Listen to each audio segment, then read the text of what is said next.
and welcome to episode 20 of Did You Bring the Hummus podcast. I'm Kimberly, your host, and I'm super excited to be here with you today. Did You Bring the Hummus is a podcast to help you go vegan. Every 2 weeks, I'll share a new episode discussing all things vegan. Most importantly, we'll talk about how to embrace this meaningful decision with fervor and fun. Episodes post every other Monday on your favorite podcast app. Before we get started, I have one very important question for you. Did you bring the hummus? Today, I am joined by Sally Chamberlain. Sally is a spiritual coach, sacred feminine mentor, and an animal advocate. She is the founder of the company, The Natural Coach, where her goal is to support people to return to their natural state, and her motto is freedom for all beings. Sally is a passionate vegan advocate. She firmly believes that each person has their own unique journey with veganism, and it's important to acknowledge this and support people transitioning to have their own experience that is grounded in their own essence and soul. Sally considers her own vegan journey as a spiritual awakening, a time that completely changed how she saw the world. She now supports others on their spiritual journeys and invites veganism as an integral part of walking the spiritual path.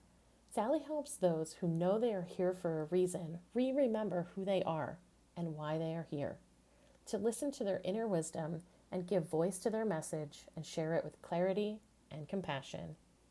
In early 2020, Sally became an author when she co-authored the best-selling Birth Volume 1, Stories of Healing and Transformation in Business, Motherhood, and Life, with 12 other inspirational, visionary women, available as an ebook on Amazon. She shares her story of coming home to herself through healing, going vegan, and motherhood. I hope you enjoy listening to this conversation as much as I enjoyed having it. Hi, Sally. Hi, Kimberly. Thanks for joining me today. Thank you so much for having me. I'm really excited to have you here. So just a little background. I worked with Sally in her Sacred Feminine Flame program. It was amazing, and Sally is super special, and she's also vegan, which makes her number one in my book. So I wanted to have Sally on so we could talk about how she marries veganism and spirituality and really anything else that comes up in this process. So Sally, the first question I always like to ask, because I love hearing about people's journeys, is tell us about your vegan journey. Absolutely, I'd love to. Okay, so it was in 2015 and it started with my son. So he'd just stopped eating meat and he hadn't eaten it for like 8 months, but I was still putting it on his plate every single day. Looking back now, I'm horrified, but at the time, it's just what happened. You know how it goes. So anyway, he hadn't eaten it for like 8 months. And I was kind of panicking, like, oh gosh, he needs to eat it. What am I going to do? And then I just had this kind of like light bulb moment. And I just thought, he's clearly not, he doesn't want it. Why are you giving it to him? You know he doesn't need it. And in fact, why are you eating it? Because you've always thought it's wrong. So it was just like in 1 second, like a slap in the face. Like, what are you doing, woman? Come on. So right there and then I just decided that my son and I would go vegetarian. So that was like a Friday. And then just coincidentally, the following day, there was this like session on at the local Buddhist center that I used to go to for meditation classes. And that was all about the environmental impacts of the meat and dairy industry. So I went along to that. And part of that was showing the ethical side of what happens in the dairy and egg industries. And it was only like 1 minute of footage. And then that was enough. That's all you need. Yeah. That's all you need. Seriously. And I was just like, oh my gosh, I cannot. It wasn't a choice. I can't continue to contribute to that suffering any longer. And that was a real shock to me because I've got a degree in nutrition. I used to be an environmental health officer. I was an environmental health officer at the time. So I thought I knew the food industry. I knew nothing, absolutely nothing. In that moment, I just thought, you know, nothing. And yeah, it's just such a shock when you really see what happens to animals, because you kind of know, I think at that time, I kind of thought the worst thing that happens to dairy cows was just that they're kept in captivity. but man, there's so much more. Oh my goodness. Yeah, so I went vegan straight away. But I thought it was going to be difficult. So, and also at the time, you know, I wasn't that into cooking. I didn't like veggies that much. And so I kind of really thought it was going to be really difficult. So I gave myself a month, and I thought, right, from a month from now, I'm going to be vegan. And in that time, I was pretty much vegan, but I didn't worry so much about, you know, the finer details. I was just not having meat, eggs, and dairy, giving myself that bit of leeway. But then the more I learned, and I learned a lot from watching that YouTube channel, Bite Size Vegan. Oh, okay. So I used to stay up late at night watching her videos. And my husband called it vegan school. So I'd stay up late doing vegan school. I love that. And then the more I learned, the more I knew I had to just do it sooner. So I think it was the day after Mother's Day, and I'd chosen that date because I knew that my husband had already bought me chocolates. And I kind of thought that's going to be like my farewell to it. And then I ate like half the box, but they were like sticking in my throat. Like I just couldn't do it. I would just think about what happened to the cows to make the milk that was in that chocolate. Yeah. And I just couldn't do it. I threw the other half away, and I was like pretty much choking on them, and they tasted rancid. And I was just like, no. Yeah. That's the end. Powerful stuff, huh? Mm-hmm. Yeah. Definitely. I think that's just the most important part about going vegan, is really connecting in with the animals. Yeah, that's certainly what did it to me. I mean, I love the benefits of the environment being vegan, and I love all the health benefits and how great it is, you know, for us. But at the end of the day, like, none of that matters, because what matters to me is that I'm not contributing to all of that suffering, you know. And so I hear you, and that I think is where most of the power can be found. Like, I love feeling connected to nature and those types of things, just feeling kind of the energy of the earth and the world around me when I'm outside. But I don't think that would have been enough when I was a, you know, cheeseburger eater. It wouldn't have been enough for me to be like, I need to save the trees from being, you know, raised in the Amazon for soy to raise cattle. Like that wouldn't have stopped me. Yeah. But thinking about how the animals suffer really just, it breaks your heart every time. Yeah, it's so difficult. Yeah, so I think there's so many still in that suffering cycle. There's so many billions of animals that are still stuck in there. Yeah. It's heartbreaking. It sure is. Yeah. But that's why we do what we do, right? Absolutely. We work to help inspire people to go vegan. And hopefully one day we can see a world where that is the case, where most of us, or if not all of us, have made that connection. Yeah. Definitely. It's so important. So you've mentioned that your vegan journey was also a spiritual awakening for you. You want to tell us about that? Absolutely.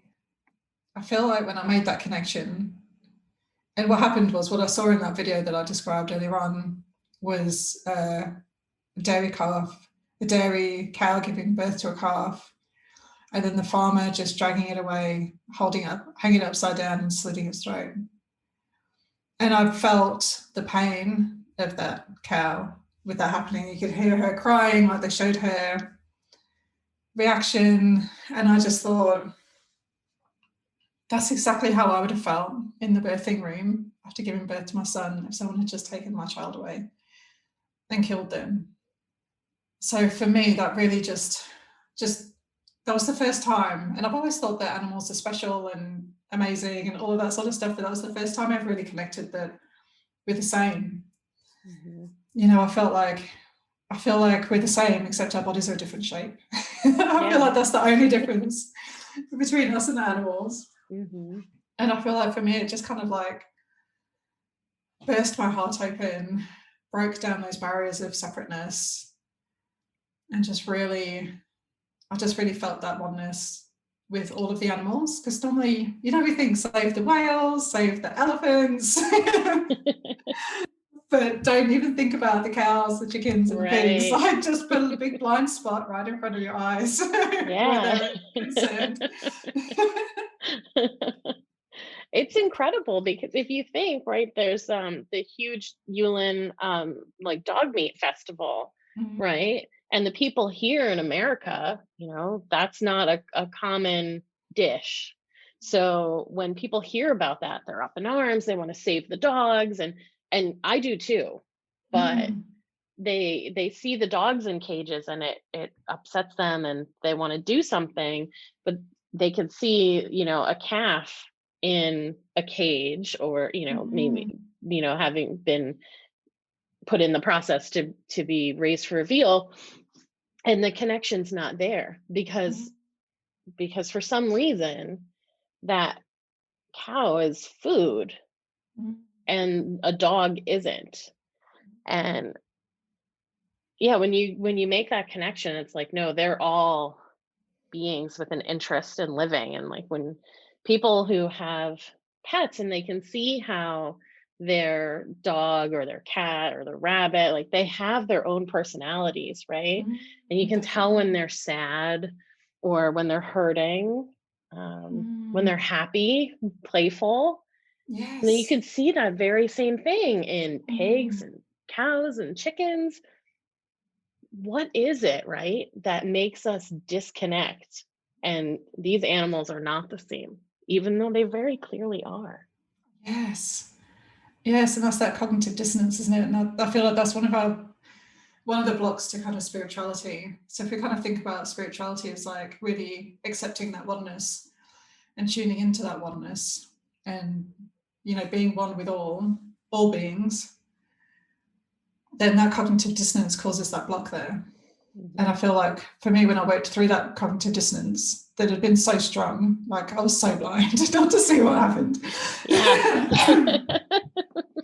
So blind that I feel like that almost, where we have that blockage there, it blocks our spiritual connection. And when that's removed, we feel so much more empathy and compassion for all beings.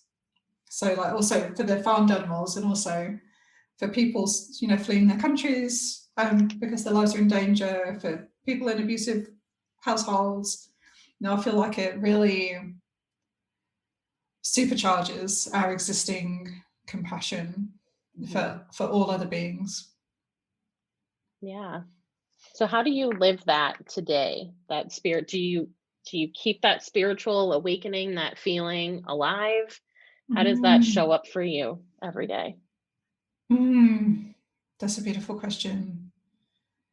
And I feel like part of my spiritual practice is connecting to all beings through meditation and just through my mind. And I sometimes, to connect in with the animals, I kind of imagine I'm in their position. So almost like putting myself in their bodies and kind of remembering why I'm on this path, why we're doing this. There's also a really beautiful prayer that I'd love to share. There's like Please a ancient do. Sanskrit prayer that just sums up veganism for me in like one beautiful sentence. And it is, may all beings everywhere be happy and free. And may the thoughts, words, and actions of my own life contribute in some way to that happiness and to that freedom for all. How beautiful is that? I love that. Oh my goodness. That just sums it all up, doesn't it? Like we do this because we want the animals to be free. Yeah. Not just comfortable, free. We don't want those cages to be bigger. We Right. want them empty and destroyed. Yes. Yes, absolutely. Oh my, I got goosebumps and everything. So So beautiful. beautiful, Thank that. you. My pleasure. Yeah. Yeah, you mentioned that freedom for all beings is kind of your motto, right? Mm, Yeah. And I guess this is where it comes from this prayer. mm. Yeah. Yeah, from that, because I found that I was listening to a beautiful book called The Hidden Teachings of Yoga, and Okay. it had that quote in there. But that just kind of summed up how I felt. Like I just felt like Yeah. it so beautifully put words to what I was already thinking. And I kind of see that freedom for all beings as like the core of what I do. Like as a coach and as a vegan advocate, freedom for the animals and freedom for ourselves, because we can't have true freedom when we're enslaving others. Yeah. Like, we can't have that freedom of mind when we're causing suffering to other beings. And also, I kind of see it that we're kind of trapped in our own kind of inner prisons. And part of my work as a coach is to help people get out of those inner prisons. That's a metaphor, really, isn't it? Like, Yeah. yeah. Yeah. So why don't you tell us more about your work as a coach? Yeah, absolutely. So I work with people to really untap who they truly are and really what they're doing on this planet. Like, I really believe that we all have a really unique, special gift that we're here to deliver to the world, like our own special medicine that the world needs, especially now because we're in such a crazy time. Yeah. But that's part of what I do, is to help people unlock really just their true essence of who they are and work through their own kind of cognitive dissonance around all sorts of different things. We don't only experience that about the animals, but all sorts of different things. Work through their programming so that they're just being their true selves. Yeah. And, I can attest to that, because ever since I've done the program with you, I have been more connected to myself and been more able to share my voice. And when someone asks me to share my voice, I don't even hesitate anymore, because that truly is my gift. I want to share stories and talk to people and put it out there in any way that I can about veganism, about people living the life that they want to, because it's in alignment with their values. And it's gotten better and better ever since we had our sessions together. So that's so amazing. it's I love really that, been Kimberly. incredible. I love And the it. process itself was so interesting, right? We had 3 sessions, and the first one was so tough. Like, I faced a lot of things, but I was willing to do it. And I'm so glad that I was, because then the next 2 really kind of helped me figure it all out and get to that point. And I do sometimes still go back into that room and I look at the books. Wow. Yeah. And I look out that window and I see the ocean, and yeah, it's just it's with me, and I think it'll be with me forever. So thank you very much for that. My total pleasure. It was so amazing. So special. And I did those same sessions with my mentor, and they still live with me. Yeah. So cool. Yeah. So my special gift that I got through doing those sessions with my mentor is that I am gentle love. And that's what I bring to the world. Yeah, that is 100% true. Oh, thank you. And like, we've never met in person, right? We don't even live in the same country. We've only connected here over Zoom. And that is so clear to me that is 100% who you are at your core. Thank you. Yeah, you're welcome. I know it's turning into quite a love fest, but I think that that's important. And I think it's really wonderful what you do. So within your coaching program, I know that you have an kind of like a part of your program also includes people who are interested in going vegan. You can help them do that. What's your process there? What do you want to share with the listeners about, what they could expect if they were working with you around this? Yeah, absolutely. So I've got 2 ways that I help people go vegan. So one is that I have a course on my website that covers all aspects of veganism. So that's just like, talks about all the things, health, the environment, and ethics, spirituality. And I kind of like share some tips around how, like, a good process to go through. So there's my course. And I also work one-on-one with people who want to go vegan. And I do it slightly differently, I feel, to other vegan coaches. So I do a really similar process to what we did in that Sacred Feminine Flame, and just get people to really connect into their why for going vegan and what happens in their body when they think about being vegan. So it's like a lot of kind of visioning and imagining and just really connecting into that kind of inner calling to adopt this lifestyle. I love to go to that deeper level.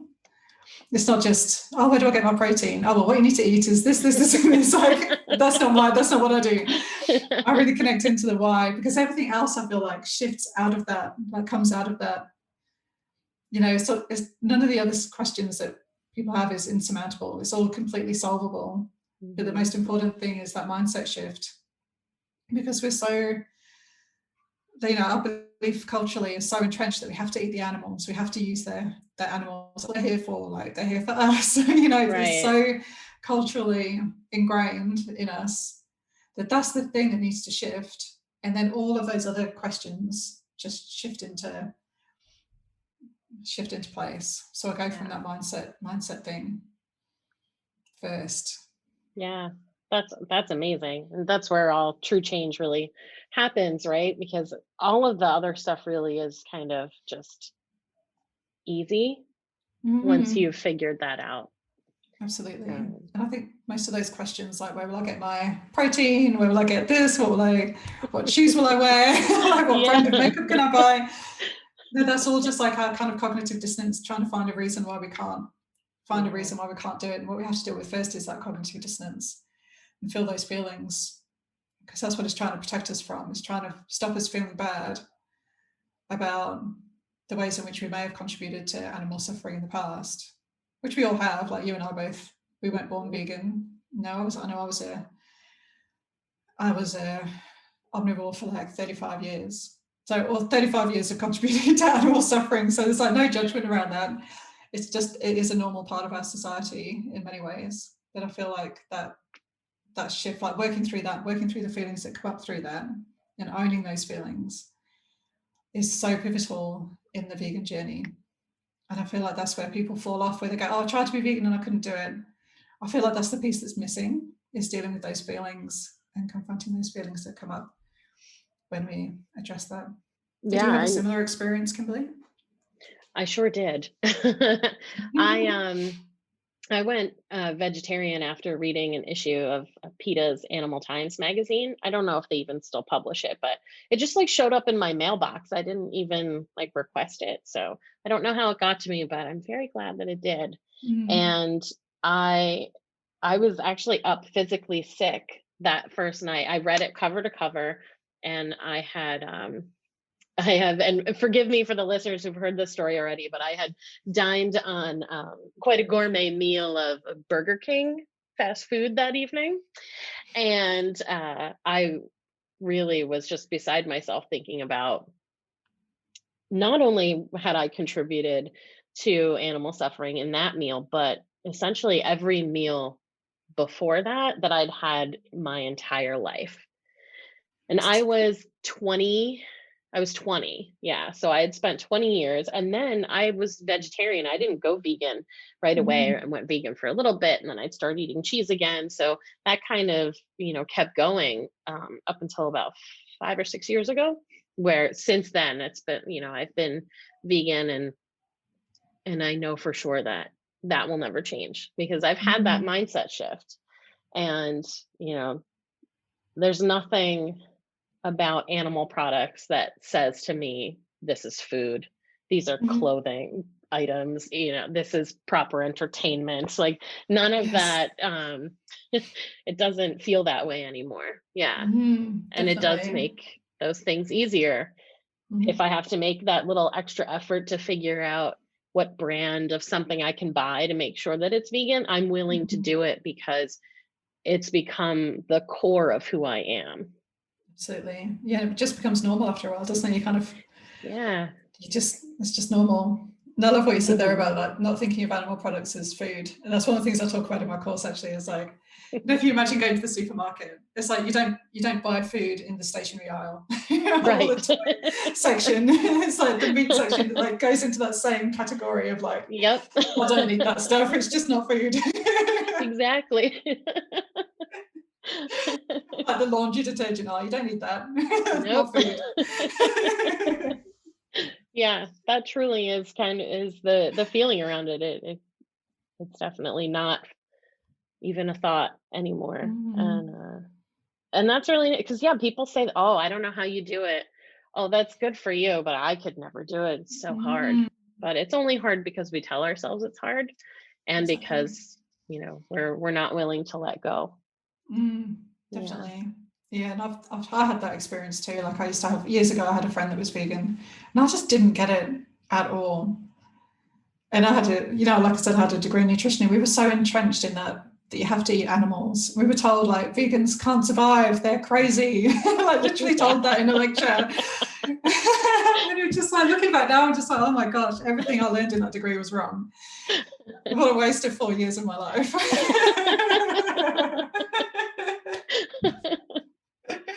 But it's just so ingrained Mhm. in all of us. I read Yeah. this thing actually the other day about, I was reading this really amazing book called Yoga and Veganism. Oh. So, as you know, like yoga is like a path to enlightenment. It's not what we believe in the West is just like a fitness class or like Mm. a, Yeah. you don't just go there to get bendy. It's a way of connecting with your body as part of the spiritual path. And one of the things in there that it spoke about was there was this one teacher in India that wouldn't teach Westerners because we ate meat. So they Mm. believed that we couldn't be on the spiritual path when we were doing that. And then this person started teaching Westerners when they came to him and said, but we are vegetarian. And so it kind of like opened his eyes as well to like, oh, Westerners can learn this and can kind of Right. join that path. But that was so interesting. Yeah. Yeah, for me too. So yoga is actually something that I do every day. It's the first thing when I wake up. I roll out of bed, I brush my teeth, and I get on the mat. And Mm, for me, it's not about getting bendy or having a tight butt or getting abs. It really is about connecting with myself and mm, really like getting inside. And like, yeah, because yoga is a physical activity, there are some times where my body is in the way or I can't get into a certain pose or and then it becomes where my focus is kind of like, ah, shit, I can't like, I can't bend that way. I can't do this thing. But, but for the most part, when I'm in it, it's like the focus on the breath and it's like turning mm, inward and things come up and emotions come up. And I can't tell you how many times I have cried on my mat. There's like tear stains on my yoga mat. But that's why I do beautiful. it. Yeah. Yes. You got to connect there and you got to get it out. Yeah, Mm-hmm. you want to show up and be the best person that you can be. You can't keep putting all this Definitely. stuff away and hiding it inside. Yeah, Uh, releasing all those emotions from your body. That's so yeah, beautiful. I love that. yeah, it's good I love stuff. that. Ah, yes. I know. And that I leads love. so beautiful. And that leads me on to like, I'd love to share a few quotes. Please do. And that leads beautifully on from that conversation about yoga and enlightenment. But this was a quote by Einstein. So our task must be to free ourselves by widening our circle of compassion to embrace all living creatures and the whole of nature and its beauty. So that was Einstein, and I was saying pretty much what we've just said, like finding our own freedom through that compassion Hmm. for other living beings. And another quote by someone called Rachel Carson is, "We cannot have peace among men whose hearts find delight in killing any living creature." And Pythagoras said, "For as long as men massacre animals, they will kill each other. Indeed, he who sows the seeds of murder and pain cannot reap joy and love." Powerful stuff, right?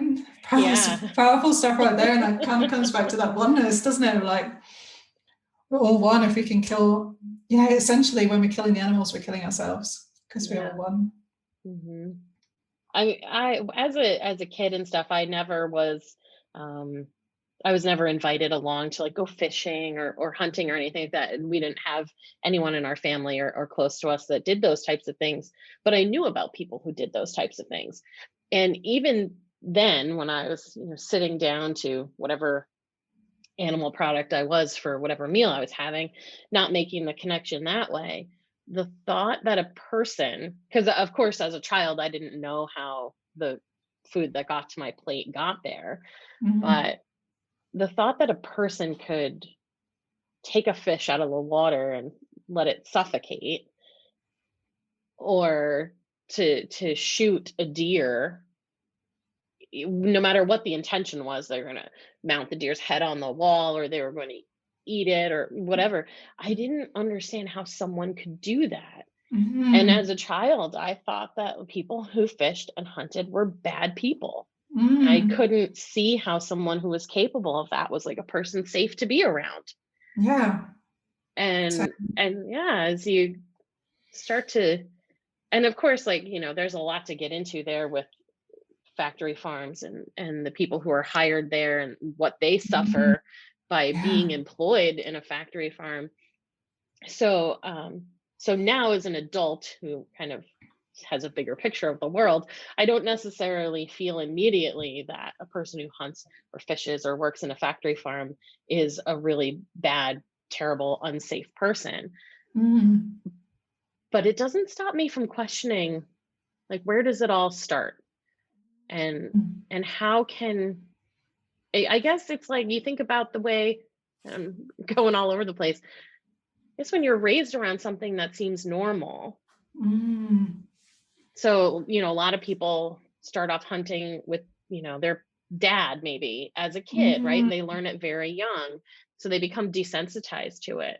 And then they grow up and they teach their kids the same thing. And even if Yeah. the first time, like, how many different movies or whatever do they show, like a dad taking their kid out for the first time to hunt, and Mm. the child just cries, I can't do it, or they get really sad when they realize what's happened. But the dad, let's say, keeps taking them out and they keep doing it, and before you know Mm. it, like, it becomes just this thing they do with their dad, and it's not about the life that they're taking, and they don't Mm. see what they're doing. And I think you kind of, that wall comes up and you don't realize, Absolutely. or you can't connect to that being. Definitely. Absolutely. No. I think most kids would be vegetarian or vegan if they knew what happened to the animals. I feel like kids are so connected in a way that adults aren't because we put that block up. Like, Right. I feel like kids, if they were told, like my kid's vegan and he wouldn't even think about eating meat. That's just like, yo. Yeah. I remember one time we went to a vegan cafe and I had this like, fake ham and fake cheese Hmm. toasty sort of thing. It's not the normal food I choose, but it was like a novelty of this place. And he just couldn't believe I was eating it. He was like, why would you even want to have something that's even like that? Like, he just looked at me like I was crazy. Which is kind of true. I don't really like those fake meat things. It was just like a nostalgia almost. Hmm. Yeah, but like, when they see that, I just feel like kids are so much more connected. And I feel like if we gave them a choice of their own free will, most of them would be vegan. Yeah, I think so too. And I think, because they can, I think as children, we're more open to the joy and the beauty in things.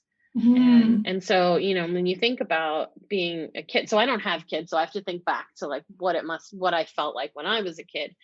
And to see a deer like in the backyard, or like, because we have a lot of deer around here, and where I live now, like, we also have bears. To have seen a deer out in the yard or walking down the street, as they do sometimes, Mm. when I was a child, was so magical. It was like, I can't believe this is Yes. happening. Oh my Yes. god.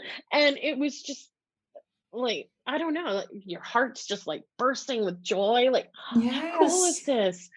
And then as an adult, I mean, how often do you, and I'm not sure what kind of animals you constantly see out, like, when you're out and about in normal life, but you almost don't notice them sometimes as an adult, when you're like so caught up in all the grown up Mhm. things we're supposed to be doing, and you have to like turn back to that like carefree like love of kind of just everything Mhm. around you to like reconnect with. with that, Yes. how beautiful it is that they're just out there living life. And I feel Yeah. honored when they show up. Like Me when a bear too. walks across our front lawn, like most people are like, Yes. oh my God, there's a bear outside. And I'm like, oh my God, they chose us. Yes. Yeah, I was just about to say that. You feel chosen if you have like an animal in Yeah. your garden. Like, they chose me. Yeah. It's so beautiful. I love that. And that's really Yeah. coming from that place of love. Mm-hmm. And I feel like, in spiritual circles, there's a lot of talk about like raising your vibration and all of that, raising the vibration of the planet. And like one of the highest frequency things is love. So for operating from that space of love for the animals and nature and all of that stuff, that's really beautifully high vibration. Yeah. Yeah. It feels good. When you can look out the window and feel that just at a random point of your day, like, Mm, oh my gosh. And then think about how many other people now you might interact with where maybe you get to raise their vibration a little bit. mm, And so when you're absolutely. vegan and you realize that you're not contributing to so much Yes. suffering, then it really like ups the ante, right? Yes, it's so freeing. It's so freeing when there's those things in society that don't make sense Yeah. and you turn your back on them and choose not to participate in them anymore. It's so freeing. So Hmm. freeing. Even I'm based in Australia and like even just down the bottom of my garden here, I have kangaroos like hopping by. Oh They're my gosh. so amazing. And I'm like, every time I see them, I get so excited. Like a little child. And it's like, and they just hop around, minding their business. They're so Yeah. awesome. So cool. Yeah. Yeah. We were at a kid's birthday party at the park yesterday and there was these kangaroos just like around them, huge. They're like nearly as tall as me. It was so special. It's like, oh my Yeah. goodness. There's a quote that Amazing. I was just thinking of. I think it's George Bernard Shaw, but I might be wrong. And I'm probably going to get this wrong too because it just popped in my head and I don't have it in front of me. But I think it's something like I can look at you now with peace because I don't eat you anymore. Mm, Thinking about whenever he would see an animal and to yeah. know, yeah, Yeah, and it's just absolutely. I love that. And I remember one time years ago, like I was on my way to work on the bus and like what overtook us was like a animal truck filled with mhm, cows, obviously on their way to the slaughterhouse. And the energy like shifted on the bus. And I yeah, noticed that I was the only one that could look at them mm, because I'd kind of gone through that and made peace with it, and everyone else was like shuffling in their seats and like not looking. And then there was like the waft of poo because obviously they're scared and right, that happens when you're scared. yeah, um, yeah, so there was that really noticeable, tangible shift in the energy on the bus as people saw that and shifted and looked away and felt bad. I Yeah, it was always look. noticeable. I feel like my husband sometimes will be like, maybe not today. You're having a hard day. Don't look. But Mm, I feel like sometimes I feel like I just have to bear witness or I have to mm, kind of share my energy to send them some love because mm, they haven't felt that before. yes. And, to think that they would spend their entire lives never feeling that Mm, is just so sad. yeah, absolutely. Like imagine if we did all just live in that beautiful space of love with the animals. Yeah. What a different world Hmm. we'd be in. Oh my gosh, in so many ways. Mm, And yeah. factory farming is huge here, but I know it's huge in Australia too. Yeah, it's Yeah. destroyed land for sure. Hmm. Yeah. Yeah, we went to a town like years ago and there was a big slaughterhouse there and it burned down. So like heaps of the people were out of work in the town. And there Hmm. was all this like, they were fundraising for the people and all of this kind of stuff. And I kind of thought, they wouldn't do that for a car factory. If a car factory broke Right. down, there probably wouldn't be that same response. But I also felt like, like you alluded to earlier on when you said about the people that work in the slaughterhouses, like they have their own form of PTSD for the people that are causing trauma. Yeah. They have all their health issues and domestic violence is a lot higher and even community crime, violent crime Hmm. is rates are higher in areas with slaughterhouses. Yeah. Yeah. I mean, think about that. Just being not just a witness to that level of violence, but being part of it. Actually I don't do. know how you wouldn't be motivated in your regular life then to be abusive or destructive. Definitely. Yeah. Definitely. And I feel like, we've been in that kind of dynamic of like power over. And that kind of, I feel like that's what the meat and dairy industry represents to me, is like people having power over, and not in a good way, their animals. And I feel like we're really shifting now is to like power with, like we're all with each other and with that oneness. And I kind of feel like part of that kind of vegan shift is shifting away from that dynamic of having power over another to living in harmony. That feels nice. Yes. Yeah, thinking about that feels nice. Yeah, there's, for anyone who's interested about the factory farming in Australia, there's that documentary called Dominion, which came out a couple of years ago. I've seen the trailer and that's it. Yes, same. I can't watch it. I cried in the trailer. I'm done. I'm convinced.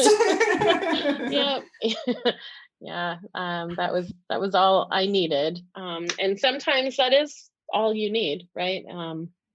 But I just wanted to throw that out there for anyone who hasn't seen it and might be curious about the truth of things. That's definitely. I haven't really seen any of those documentaries. Like, I don't think I've even seen Cowspiracy. I just can't do it. I feel like I've made the shift, and now to watch much more of that stuff would just be traumatizing. Oh yeah, for sure. But it was definitely huge in my transition to watch some of that stuff through those videos I mentioned earlier on, Bite Size Vegan. She shows a few carefully selected clips. Yeah. Which is definitely pivotal in my shift. It was for me too. The I read the magazine, the Animal Times, and it was specifically a story about a downed cow. These cows had been my favorite animals, up until that point, and which was interesting given my affinity for all things cheeseburgers. So that right there really speaks to how we can really disconnect, and like cognitive dissonance that you've mentioned, right? Because as a kid, I was very concerned with the environment and animals, and just trying to be kind and those kinds of things, and just wasn't making that connection. And then after I read Animal Times, then because that was a PETA publication, I went to check out PETA related things, and I watched Meet Your Meat, and that was enough for me. And I've seen bits and pieces. I tried to watch Earthlings. I made it about a minute and a half into that one. But there are some that don't have the images. I think Vegucated is one of them, where there isn't anything graphic in it. But I think it's important to at least know that it's happening, right? Definitely. I think understanding the level of suffering is what really connects and allows people to move into a vegan lifestyle and understand why they're doing it. Like you said, the why is so important. Yeah. Absolutely. Yeah, I was supporting someone the other day who was wanting to go vegan, and I said that was the exact same thing. Like, you need to understand the suffering of the animals, because I know for me, like if I was doing this only for my health, there's absolutely no way I would have made it to 6 years. Nope, me neither. I would have been off the wagon in like 2 weeks. So it's totally about having that strong enough motivation, and the animals is more than strong enough. I don't even think No, that's completely true for me too, because I look at when I feel like I'm trying to eat healthier, and then I feel overwhelmed by it or whatever, and then Ben and Jerry's has now like 17 vegan flavors of ice cream. Awesome. So I'm gonna go get a pint of Ben and Jerry's vegan ice cream, right? Because I feel like I'm in the mood for some junk food. It's so easy. So I can just imagine that, if I were a person who was motivated solely by my health, what a struggle that would be to stay on board. Yeah. Yeah, absolutely. I feel like that's only really strong enough motivator when someone's really sick to begin with. But if you're Right. not sick, then I found, just for me personally, I can't speak for everybody, but I know for me that wasn't. So I tried to give up dairy so many times because it upsets my stomach, lactose intolerant. It blocked my nose up. I was so addicted. And I tried so many times to quit, but honestly, just that 1 minute of footage, and that was it. Right. Yeah. Addiction cured. Yep.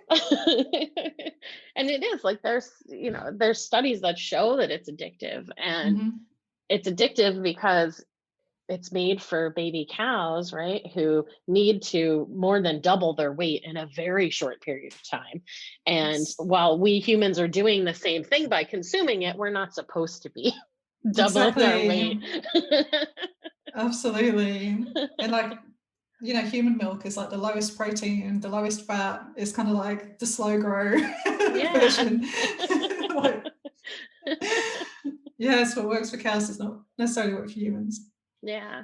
But I had the same thing. I had terrible IBS, and it was completely triggered by dairy. And that didn't stop me from eating it. It was finally, making the connection, accepting what I was contributing to. Absolutely. Yeah, I had really bad IBS as well. That would be really crippling at times. Yeah. Yeah, and I feel like when I went vegan, it just completely stopped. And I feel like partly because obviously I wasn't having dairy anymore, that trigger food. And also I've moved into alignment with my being, with who I am. Yep. And I feel like when we're out of alignment in some way, it shows up physically. Yeah. And that must have been for me, like, stop eating the animals, what are you doing? You crazy lady.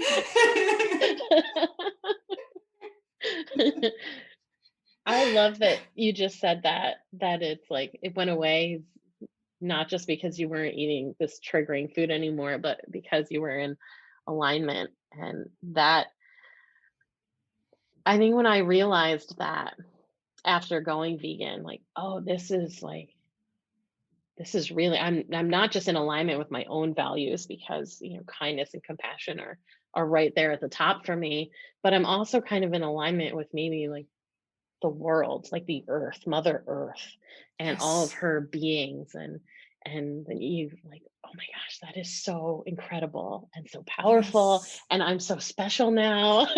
Yes. Yes. Yeah, and your body's like, all right, cool. We can stop attacking you. You don't have to worry about if there's a bathroom nearby every time you leave the house. Oh my God, that is not fun. You go to the shopping centre and your first thing is like, look at the map, where are all the toilets? Yep. Yeah. And you going over to someone's house and you have to hope and pray they have a bathroom that's maybe upstairs away from the rest of the people that are at the party or whatever. Oh, thank goodness those days are over. Yeah, for sure.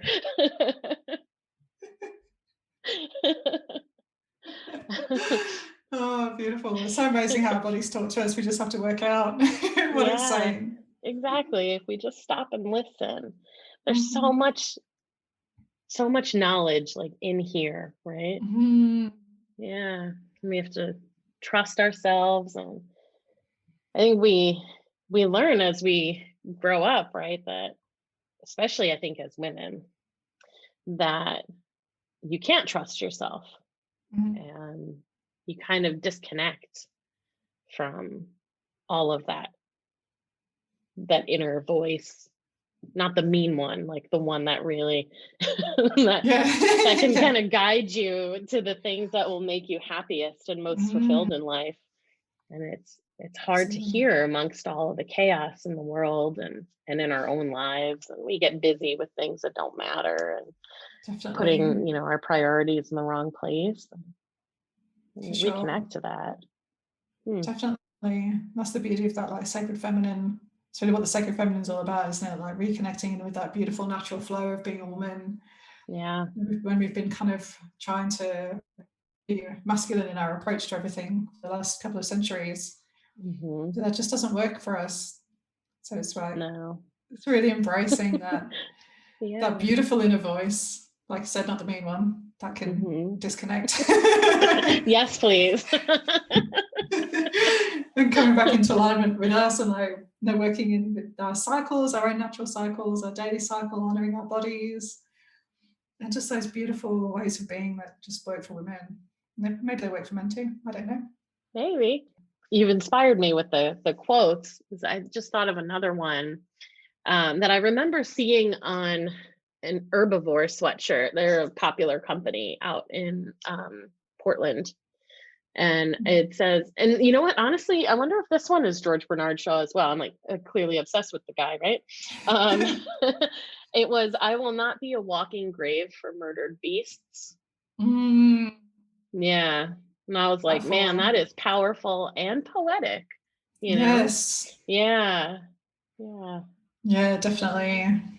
Well, yeah, and I feel so good. Like, I even felt like, you know, my first few days of going vegan, like I could almost feel that there was animal products still in there. I was like, oh. Yeah. Like, oh, get it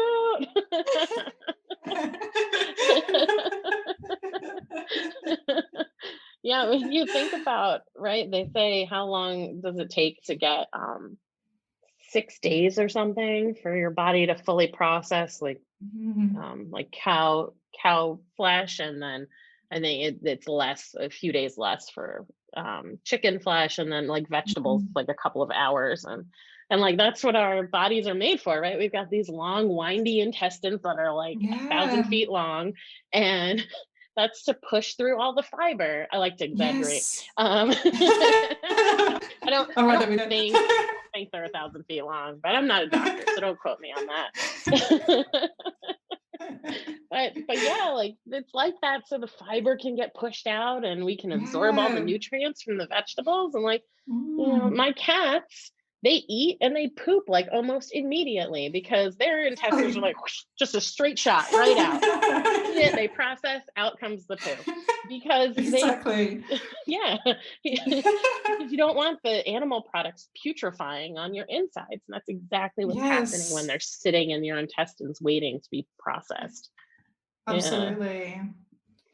Yes, definitely. And then also like taking on that, yes, all that putrefying stuff can cause like cancer and all those horrible diseases.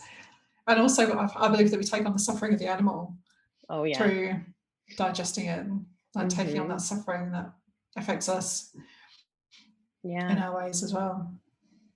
Yeah, a lot of anger and adrenaline, like this feeling of being like overstimulated, and yeah, the suffering and the pain. Yeah, I the think pure so fear. too. I'm so glad that we made the shift. Oh, me too. Oh my goodness. I'm telling you, being vegan is the greatest thing I have ever done. It is the best decision I've ever made. It is the most beautiful way to live life. There's nothing bad about it. Absolutely. Yeah. It's all good. It's all love. Yeah, exactly. Yeah. I've had people say to me, oh, I went vegan for a little bit, but I got sick. I'm like, well, were you eating anything? Like Miley Cyrus, I don't know if you heard about that, but you know, she had been calling herself vegan for a few years. She said that she had gone vegan after one of her, I think one of her dogs had passed away, and she like made the connection, and so she'd gone vegan. But then she finally said to some newspaper or magazine, like, oh no, I'm not vegan anymore. I was eating celery. It's like, well, that's why you were sick. Exactly. You could just eat celery. Exactly. You gotta eat food. Right. And you have to want to learn. So if like for me, right, when I went vegetarian, I didn't eat vegetables. Like I knew that I kind of liked broccoli and I kind of liked corn, and that was pretty much it. But when I realized like, okay, most of what I eat is off the table now because it's not food to me anymore. What do I eat now? So instead of just not eating anything because, oh, I don't know, I made it a point to learn and to figure it out. I read books. You know, I sort of was on the internet a bit. It was like 2000, so I wasn't like on the internet the way I am now. But I read books, I read magazines, and not just, I read like Peter Singer's Animal Liberation, but I also read Brenda Davis's like um, veganism book where it talks about nutrition and stuff like that. And it was just because it was important to me, because it mattered to not contribute to the suffering anymore. Definitely. So you make an effort.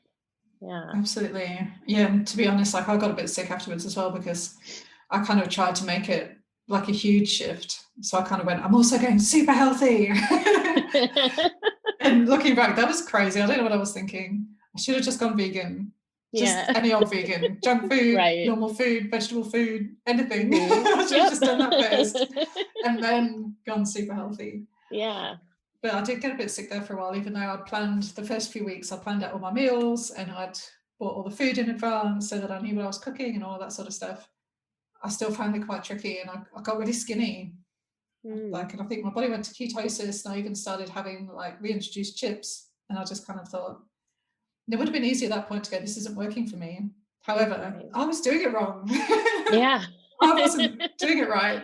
Right. So it's just an invitation to go back and learn, like you said, like look into it, work it out, you know. And it does take a bit of time for your body to adjust, but just sticking with it and just experimenting and just having that kind of curious thing, like, how does this meal feel in my body? How does that meal feel in my body? Yeah. You know, just really experimenting. And I found too, like, I needed a bigger portion size. So I was still eating like what looked like the same amount of food. Right. But just needed that extra, just a bigger portion. Yeah. And then it was fine. Who doesn't want that? What? I can eat more food and I'm healthier? Okay. Exactly. Totally in your face, diet culture. Yeah, absolutely. I feel like that's one of the shifts too, is like whenever we're changing our diet, changing what we're eating, we kind of think of it as like a diet, like restrictive. I can't do this, I can't do that. Right. But then like opening up to like, what can I have, what I can have, what feels beautiful and nutritious. Yeah. And I think important, like the language around it is important too, right? I know that even now, sometimes if I'm with other people who are not vegan, you know, they'll mention something and they'll say, oh, you can't have that. Or I'll be at before COVID, be at a party and, oh, this food is vegan, you can't have this. No, I can have whatever I want. I choose not to. I will not have that. I won't have that. And I think when you feel like, oh, I can't have it, it does create a feeling of restriction, even if you are doing it because you don't want to contribute to the suffering of animals anymore. And that's in there and it feels really strong. The more someone tells you can't, the more you're going to be like, wait a minute, what? I can't? What do you mean I can't? And when it is presented as it's the choice that you're making, that just empowers you even more. Definitely. And I think it adds to it and makes that conviction stronger. Absolutely. So I would encourage anyone, the next time they're about to tell their friend, oh, I can't have that, say, I choose not to have that, or I won't have that. Yeah, just see how that feels. Yeah. Absolutely. So empowering. Well, we've been going at it for about an hour. That went so fast. It did, didn't it? Yeah. Pleasure. Thank you, Kimberly, for sharing your amazing gifts of your voice with the world and speaking for the animals. Thank you for doing what you do. Thank you for doing what you do. And thank you for joining me here tonight to share your gift with the world too. My pleasure. Thank you. Thank you. Isn't Sally fantastic? She has a kind heart and is truly living in her purpose. How many of us get to say that? I hope you found this episode helpful and inspiring. Please subscribe to the podcast so you never miss an episode. And if you're loving it, please give Did You Bring the Hummus a 5-star rating. It's an easy way to keep supporting the show. For more information or to work with Sally, visit her website at www.thenaturalcoach.com. If you are interested in learning about common vegan substitutes and swaps and have a favorite animal-based recipe you would love to veganize, join the waiting list for my signature class, Veganize It, via the link in the show notes. Follow me on Facebook and Instagram at Did You Bring the Hummus, and visit my website for more information about me, updates from what I'm working on, new podcast episodes, and all things vegan. I would love to hear from you. What do you need help with? Is there a topic you want to hear covered on a future episode? DM me on Instagram or send me an email at didyoubringthehummus@gmail.com. Thanks for listening.